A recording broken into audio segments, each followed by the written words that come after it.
Hi, ladies and gentlemen. Welcome back to our third session. Today, it's a Wednesday, the 9th of February. My name, my name is Frederick Mutia Naren, currently working in the US.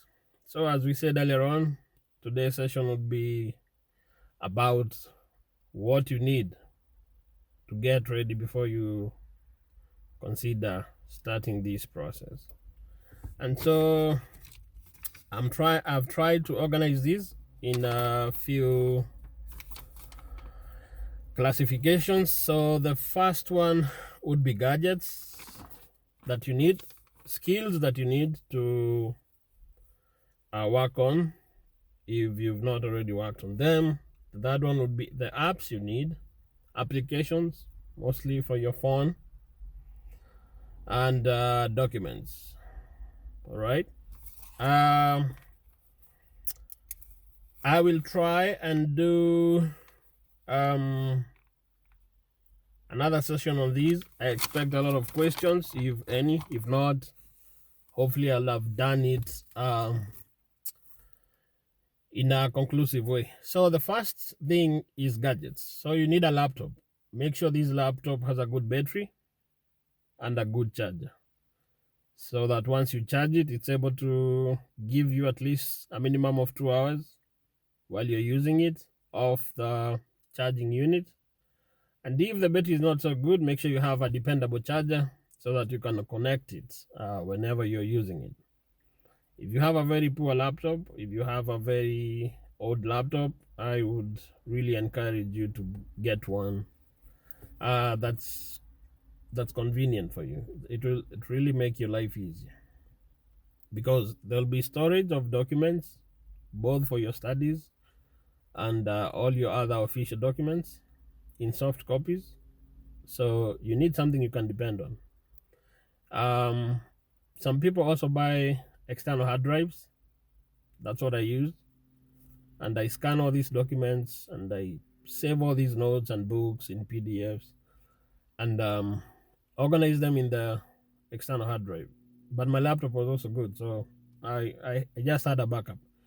Everything was in my laptop, but I had a backup in my external hard drive. So I think it's also a good thing to do.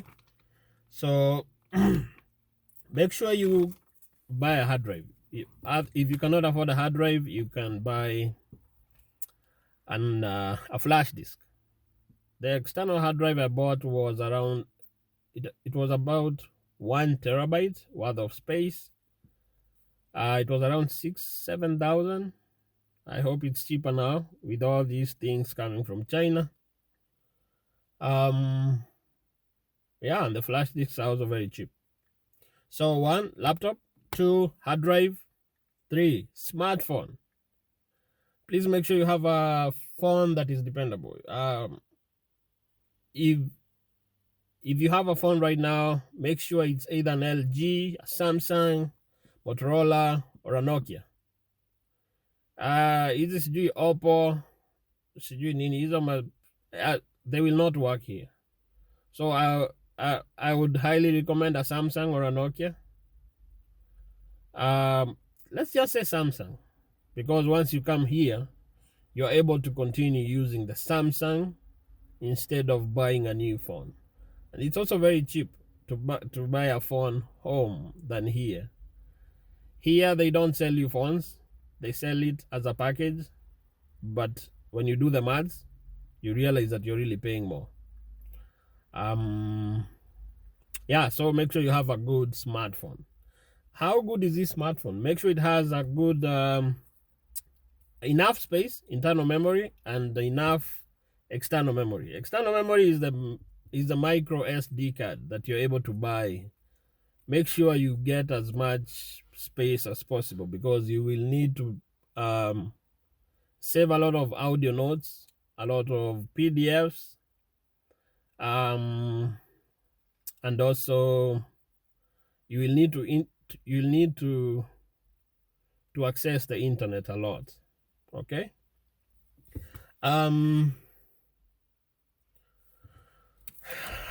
That being, internet, please make sure you either buy a modem. Right now they're using routers. I remember when I came, there were some small routers from Safaricom. I think it costed maybe 5,000. It was really good, and the internet was really fast. I think the modems were phased out, so you can get a small router, or if you have a good smartphone, make sure it's able to do what is called tethering. Tethering is where you create a Wi-Fi connection, and you share that with your computer, and your computer searches your phone, finds the internet, the internet from your phone, and is able to use it from your phone. You just like set up a password and stuff. So make sure if you don't have the router, then your phone has the ability to do tethering so that you can use your bundles. Commonly in Kenya, we buy bundles, so that your laptop is able to use bundles. This is a challenge though. There are some people in towns, the network is very good, and there are some people in the rural areas, the internet is very poor. And I was actually in the rural areas.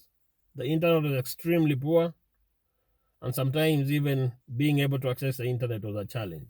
The other gadget you need is a headphone. You can either have headphones or earphones. I would highly recommend the Bluetooth headphones. Some come in combined. You can use the jack pin connected to your headphones and your phone, while they're also still headphones that can be able to function alone. If not, just get some good earphones. This is important because you will be listening to audio notes when you're walking, when you're working in the farm, when you're milking the cows, if you're from the rural areas like me. Every opportunity, every minute counts in this process. So the earlier you start, the better. And the more you're listening to these notes over and over again, the more you're able to grasp the details of these NCLEX exam. And so get some good headphones or some good earphones. Next, you need a dedicated bag. A dedicated bag for these NCLEX process is one with a notebook, a pen, an eraser, ile tunaitanga raba nyumbani, a pencil, one that fits your laptop, your charger for the laptop, your phone. If you work like so far away and you need an extra, you need extra charge just in case your battery runs low for your laptop, for your phone, please consider getting a power bank. It also really helps a lot. I used to work very far, and traveling basically took me a whole day. So if I didn't have a power bank, then my phone would have switched off probably halfway home or to work. And that meant I would have lost a lot of time, which I would have otherwise used to revise for the NCLEX exam. I will tell you what the NCLEX exam is if you don't know. So I talked about a flash disk. This is really important. If you drive, you're able to put that flash disk in your car, and it's able to play the audio notes so you can listen to it. If you're at work, you can play it. If you have a laptop at work, or maybe you have a computer at work, and just knowing that you have those notes somewhere, both the audio notes or the PDF notes, and also for the documents that I'll be talking about in specifics, it really gives you some sense of preparedness. You need an email address. An email address is one that is dependable, that you can be able to access every day, that you can be able to remember the name of your email address. Don't come up with very fancy and weird email addresses. Get one that is very simple, one that you can be able to easily remember. It can be Gmail, it can be Yahoo, and whatever else people are using right now. And remember the password. It's very important. Set a password. And for the, because, there's a lot of hacking nowadays. So please make sure that you consider coming up with a password that is a statement. Don't use numbers. Don't use the name of your kids. Make a statement. For example, let's say you're setting up an email address for yourself. Let's say now you're setting up a password. Instead of writing the name of your firstborn, let's say, for example, your firstborn is Eric, and then you're writing Eric 1992. Hackers are able to get this information from your Facebook accounts, from everywhere. People are posting everything about themselves, and they're able to easily crack that. So instead, you can come up with a password like naenda kusomea shule 2022, ama leo napanda matatu 2022. My favorite food is ugali 1900. Something of the sort, something that only you can be able to remember. It's a statement, not easily for those hackers, not very easy for the hackers to guess. So come up with a statement instead of using names that we've already exposed everywhere, especially on Facebook. And let's see.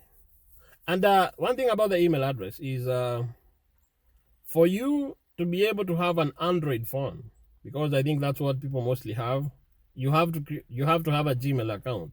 So I would recommend that you use that or whatever else you feel comfortable. I don't think so many people have iPhones in Kenya, but if you do, it's basically the same. Just make sure you have a dedicated email address. And you need to work on these skills. Work on your typing skills. Here, everything is computerized. You do your notes on the computer. You do your admission on the computer. You do your meds on the computer. There is no paper EMR, paper medical records for the patients. So here it's all computerized. Make sure you know how to type and build up on the speed, because sometimes you cannot delay every day. You need to work on your speed. And the good thing about typing is the more you do it every day.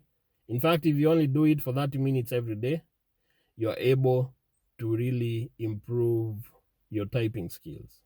I'll be giving a link on where you can be able to find these resources to help you with typing. Improve your computer skills. You need to be able to use the Microsoft Office, the Word document to type, opening PDF documents, opening audio notes, being able to update your laptop, being able to scan for viruses, being able to protect your documents, being able to create folders, organize your folders, and save all these documents in folders in a way that you can be able to easily remember. And everything else that you need to use in a computer, deleting, adding notes. And that brings me to the next thing, scanning. Work on your scanning skills. You will be scanning so many documents and saving them in your computer. Don't just save them anywhere. Be able to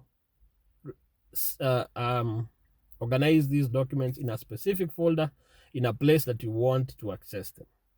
Otherwise, if you just let the printer to scan and save them, you will just be searching for them.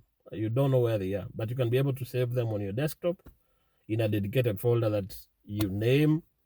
You use a name that you can be able to remember. What I used to do is I used to save all documents using a name. So let's say, for example, today is the 9th, and I'm scanning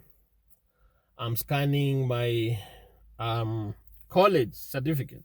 So I say 9th February scans.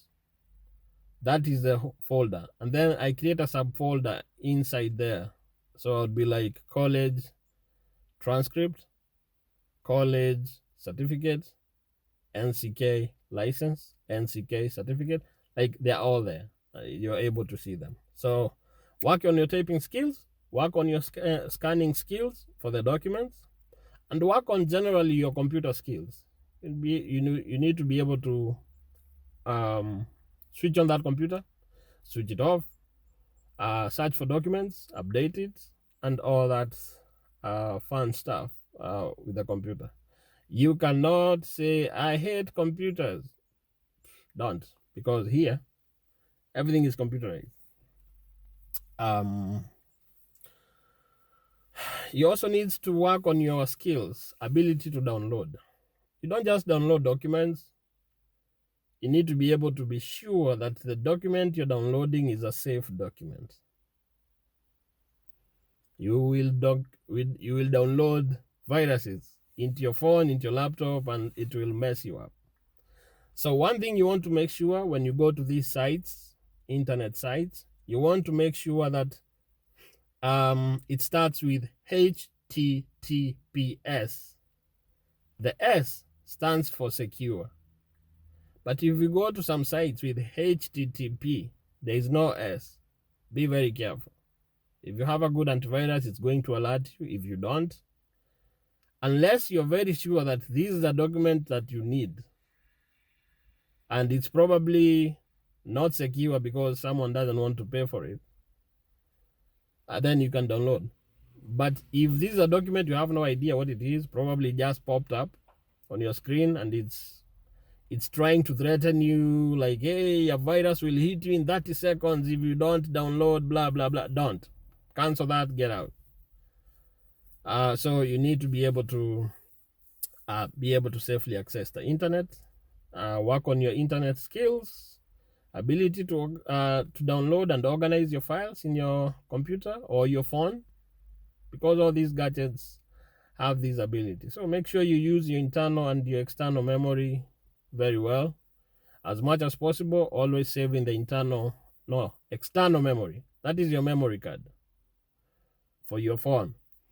And because if you use so much of your internal memory for your phone is going to really be slow, and sometimes it will not even allow you to download anything further. So use the external mem, and when you feel it's full, transfer that to your phone, create more space, and continue downloading whatever else you may need for your NCLEX process.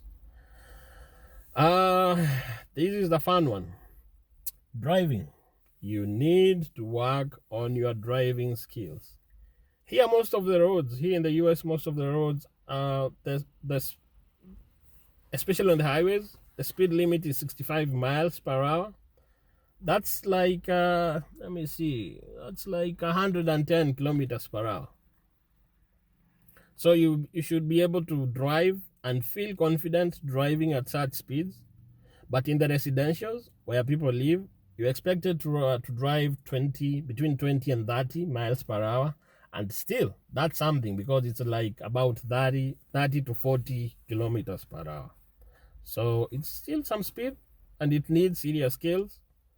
So you really need to work on your driving. And once you work on your driving, make sure, if you're married, make sure your wife also is a good driver, a confident driver. If either of you has not done driving and you're planning to come here together, make sure you work on it together over there. It's cheaper. Go to AA school. I recommend that. That's what I use. They seem to be more organized. And if you can find any other school of driving that you feel is organized, please go and do it. The reason why I'm encouraging you to do it in Kenya is because it's cheap. Here, and please note this, driving can cost you up to $5,000. Only $500,000 Kenya shillings. So it's not a joke. Please do your driving back home. And come here feeling confident. Come here, prepare for the exam. I'll talk about it later. And save money. For those that are married, and I know in our culture, men mostly drive. Our wives just want to sit there and be driven. Please Get rid of that mentality. You will not survive here. Here in the US, driving is not an option. And a car is not a symbol of prestige. Sio huko unaonekana gari unajiona we ni high class ama hapana. Here a car is a basic need. You cannot go for shopping without a car. You cannot go for your appointments without a car. You cannot go to work without a car. Here they have a 24-hour economy. Some hospitals have three shifts, which means 8-hour shifts. And you can be going to work at 11 p.m. and coming in the morning. Or you can be going at 3 p.m. and coming back home at midnight. Some states have a good transportation system. They have trains, they have taxis. The trains can be reliable and cheap, but the taxis are very expensive. A distance where in Kenya you are paying $1, which is like 100 shillings. Let's say, for example, from Nairobi town, the town center, to Donholm, you can pay as little as 100 bob, which is $1. Here, you will pay $20 minimum. That is 2,000 Kenyan shillings. So that's not something you want to do every day. And here is no time for someone to teach you driving. Life is very fast. So make sure you do your driving back home and you feel confident. And once you do it, make sure you have a valid driving license. Some agencies will ask for the international driver's license that you can also get from the AA. Kenya AA, kitu kama hiyo, AA driving school. You will get that from there. So prepare for that. I also said, I talked about your scanning skills. You will scan a lot of documents. Your ID card, your college documents, your birth certificate, IDs, kila kitu. Ile document yote uko nayo utaiscan, because that's how you send them. And some others, you will be forced to send through the mail. Mostly in Kenya, you will use G4S. G4S has contracted UPS, and so they work together to make sure those documents come from Kenya to the US. Let's see. Applications. This is for your phone and for your laptop. So you will need a Zoom app, because some of the interviews will be done via Zoom. So make sure you familiarize yourself on how to use Zoom. It also goes without saying that you need to create a Zoom account and set a password that you can remember. If you have difficulties remembering passwords, look for a dedicated book, a small book that you hide the same way you hide your ATM card or whatever or your title for your lands. Keep it safe, because if someone is able to get hold of those passwords, they can mess you up. You need to download a Telegram app on your phone. I'll be posting some of the pages that you can be able to get. It's links. I'll post links to the pages on Telegram that you'll be able to find resources on how to prepare for the NCLEX and also for the IELTS. In Itango, IELTS. IELTS is the International English Language Testing System. It's done in Nairobi at the British Council. And I don't know how much they're charging right now, but the last time I paid, it was about 24,000 or 27. I can't remember. But they're always reviewing that price upwards. I don't know why it never goes down. So you need a Telegram app. You need a WhatsApp. WhatsApp is very common in Kenya. It's owned by Facebook. And it also goes without saying that you need a Facebook account. I'll also be posting links to groups and teaching how to search for these NCLEX groups, IELTS groups, where you can be able to find more resources. So those are 3 apps.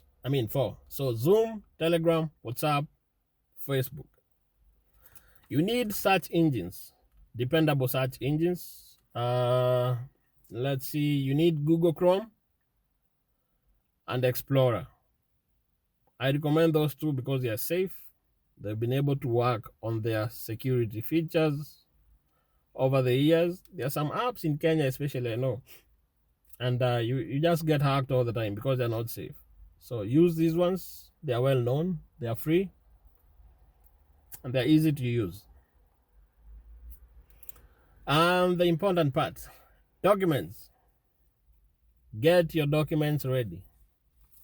Unfortunately, for most Kenyans, you don't care about your documents until you need to use it.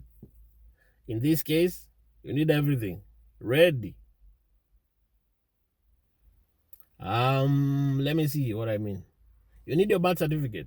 If you don't have one, go get one.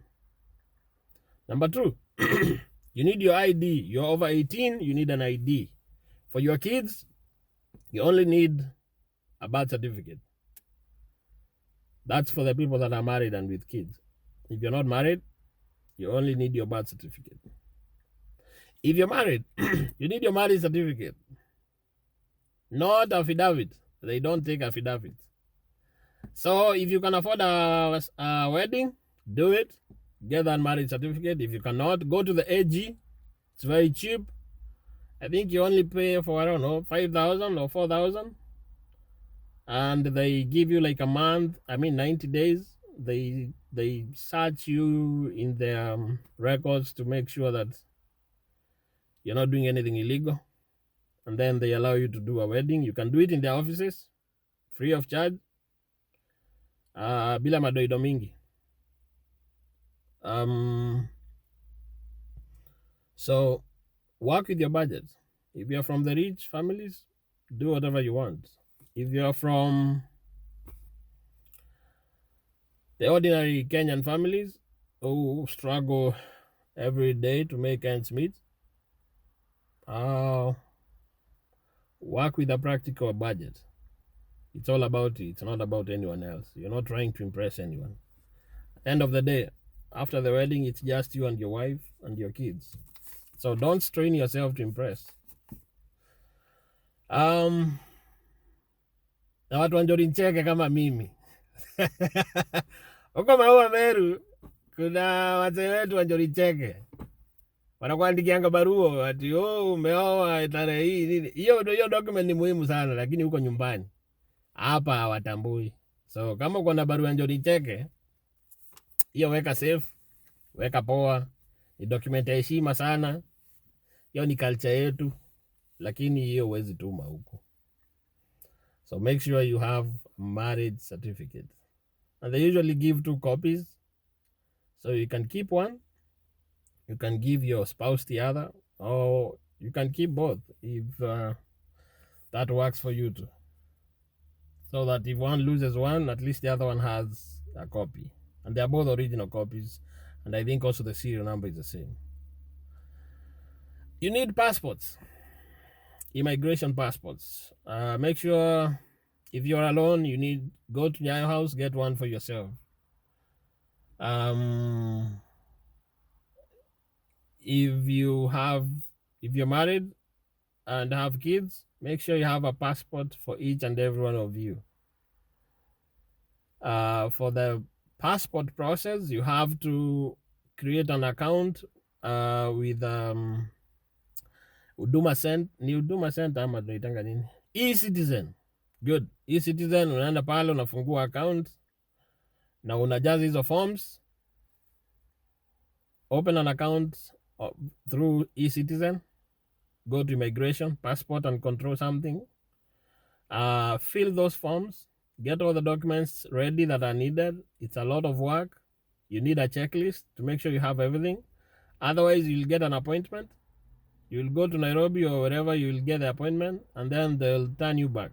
It's very stressful and huge waste of time and resources. You can imagine. You're traveling from Maua. Allow me to use Maua because that's my home. All the way from Meru County, the land of green gold. and you go to Nairobi city center with thugs, with pollution, with huge traffic problems, and then once you get in line, which will take you hours, they tell you, oh, you don't have this document, you have to go back. And then you have to ship everyone back home again. So please get your documents right for the passport. Those people at Nyayo House, some of them, I'm sorry to say, but they are very evil. They don't care about you. They do not empathize with you. They see you just like a hindrance for them being able to go home on time and have fun.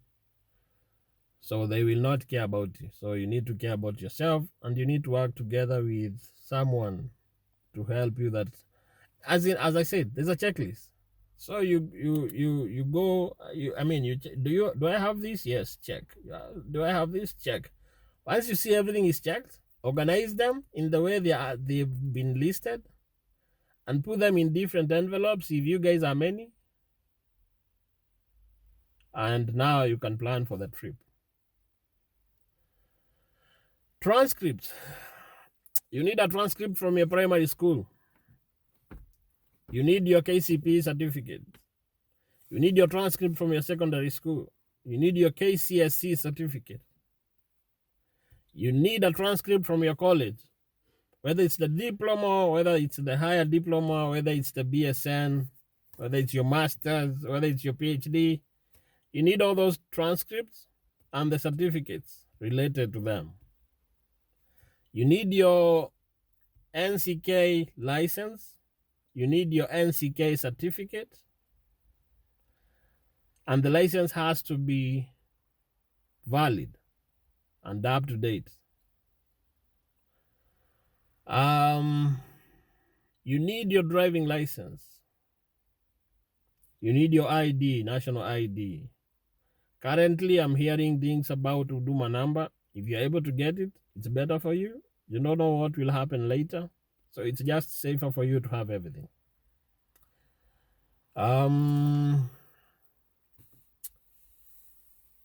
Let me see. If you're married, you need your wife to have the same. If you're alone, it's easier for you to process all these. For your kids, if you have kids, make sure you have documents from their school also. Everything. I think I'll talk more on the issue of documents. I'll list them down more specifically in my next video. And let's see. You need your good conduct certificate. Should be up to date. All of these things, luckily today, thanks to Duma Center, you're able to do them from eCitizen. So apply for that. And the next thing, you need your curriculum vitae. Some will call it resume. Please make sure it's updated. All right. Last but not the least, which is very important, make sure you're working in an inpatient setup. That is the only way they'll allow you to come here. Don't tell them you're working in a dispensary, in a health center, hawatambui hiyo. So you're working in an inpatient setup. If you're able to get a transfer to an inpatient setup, please do that. If you decide to update your CV that you're working in an inpatient setup, make sure that information is able to be verified.